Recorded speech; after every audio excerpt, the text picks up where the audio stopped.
Well, hello everyone. Happy close to December. Happy close to holiday time. We are in full holiday swing in our little household. We've got the trees up. We've got to decorate one of them, but like we've got everything out.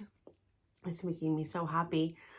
And today we're here to talk about my December TBR. These are the books I am aiming to read in December. This is the last, go at it for the rest of the year before 2022. As you can imagine, most of them are Christmassy. I will say, usually I'll have a little cup and I'll have prompts in the cup and I pick them out and I have to go to my shelves and find books that relate to those prompts. I'm not doing that for December. I have like really certain things that I'd like to read at this time of year, so going that route instead.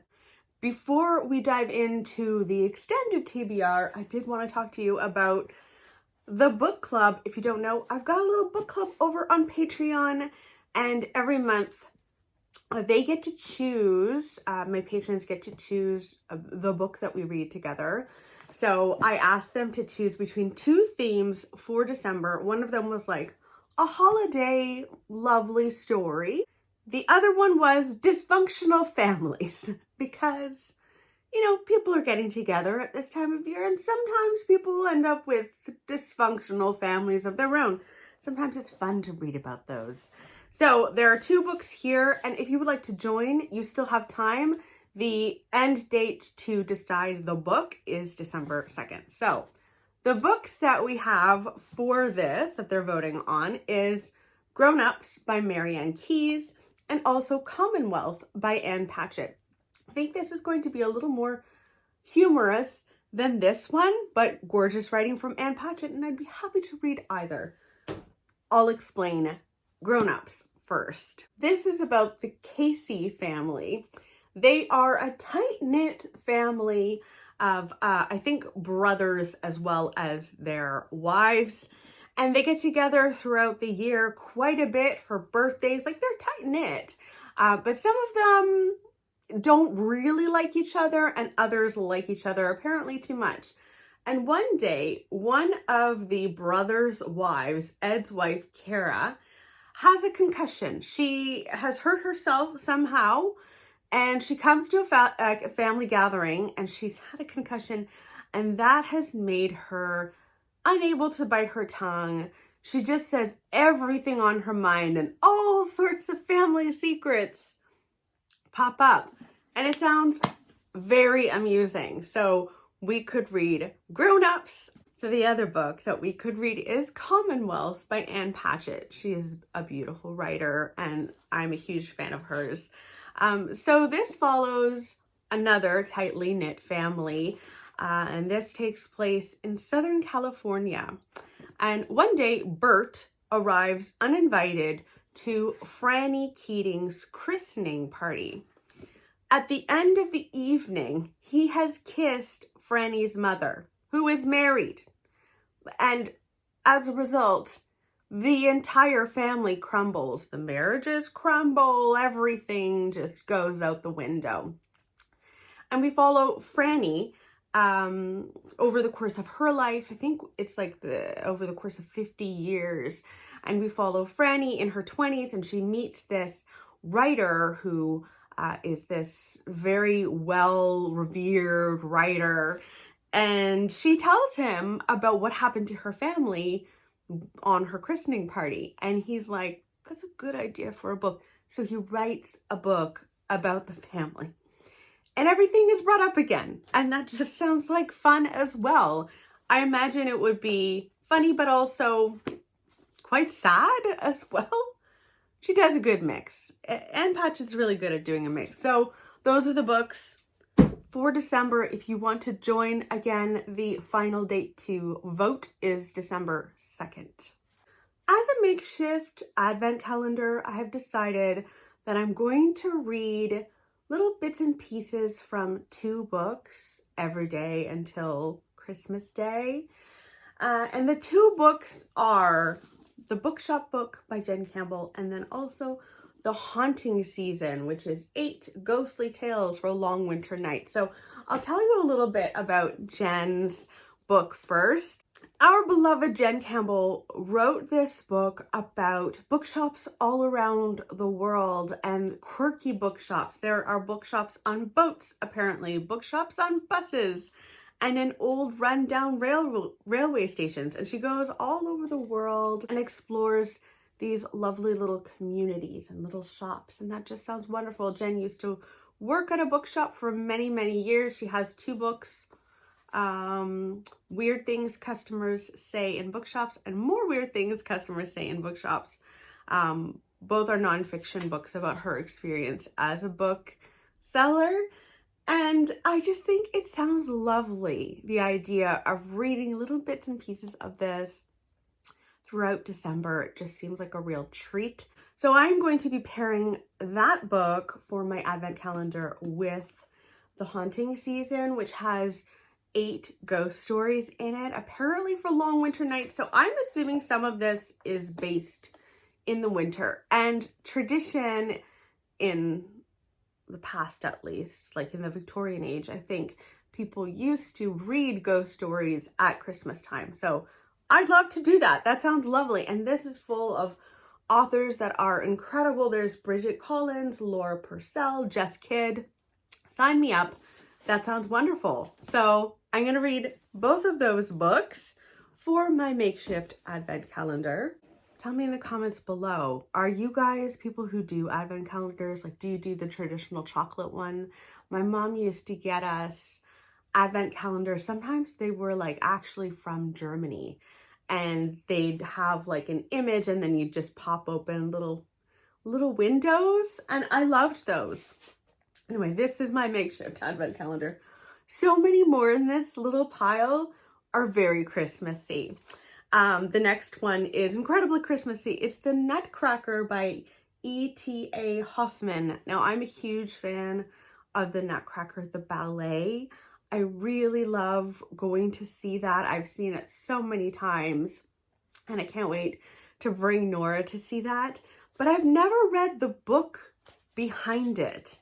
And so this last year was on my Amazon wish list, and Victoria, from what Victoria read, sent this to me. I am going to link her channel in the description box below. She's so, so sweet. And this is a stunning book. Like, look at the end papers. I didn't know it was going to be this gorgeous, but it is. And I would love to read the book behind the ballet. So that's in the works. I am also hoping to read Thrice the Branded Cat Hath Mewed. This is part of the Flavia de Luce mystery series by Ellen Bradley. I read The Sweetness at the Bottom of the Pie, well over a decade ago, many years ago. And I really liked it, and I don't know why I didn't continue with the series.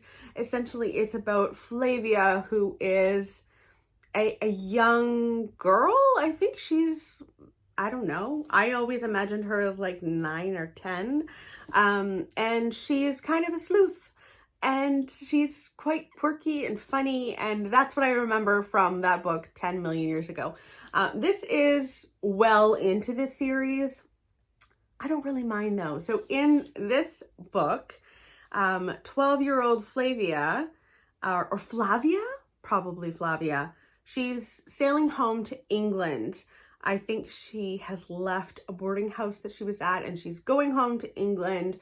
Now, when she gets there, her father is ill in the hospital, so she can't visit him. She's kind of bored around the house. And so she is happy to help out the vicar's wife with a delivery, and she reaches the door of a wood carver, and she finds that the door is cracked open, and she goes in and she finds his body. And the only other creature around is a cat who doesn't seem to be worried about it. Now, apparently this is meant to be Christmassy. You can see a little holly thing here.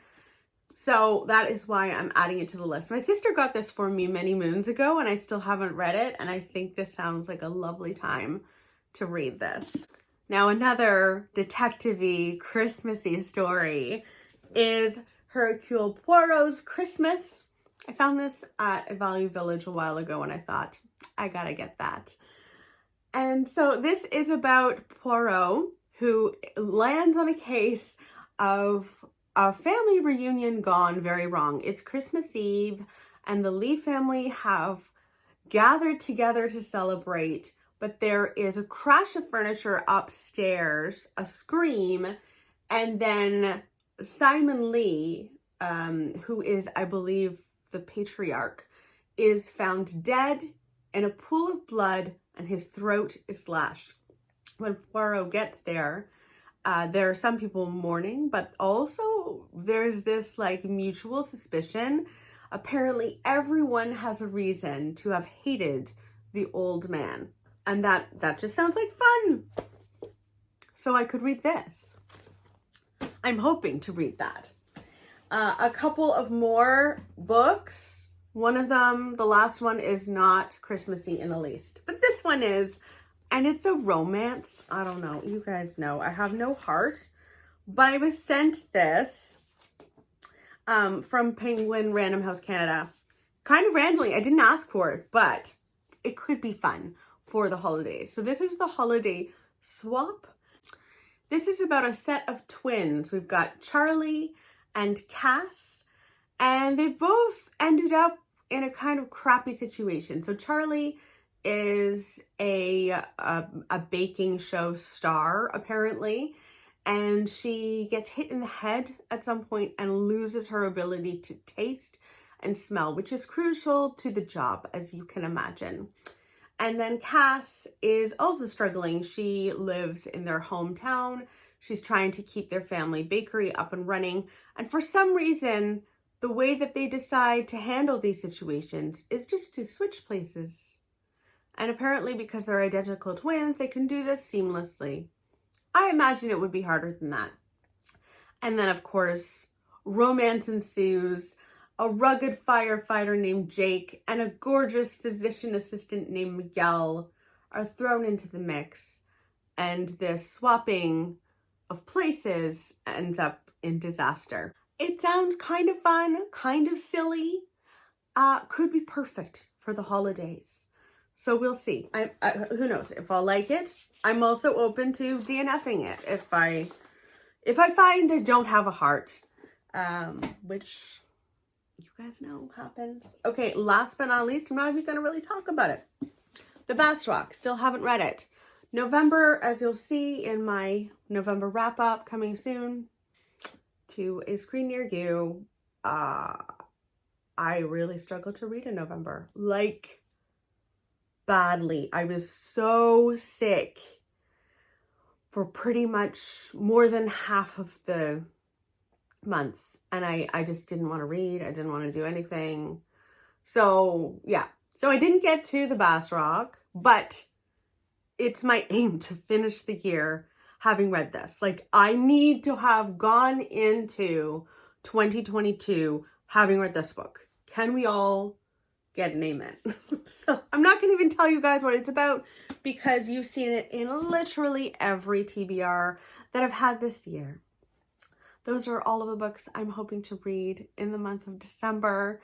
How about you? What are you going to read? Are you planning on reading Christmassy holiday books, or do you have another plan? Do you have books that you had wanted to get to during the year and like crunch time is here? I'd love to know. Just sending you guys so much love. I have missed filming. It feels like it's been a hot minute since I filmed. In any case, all my love to you, and I will see you very soon. Bye.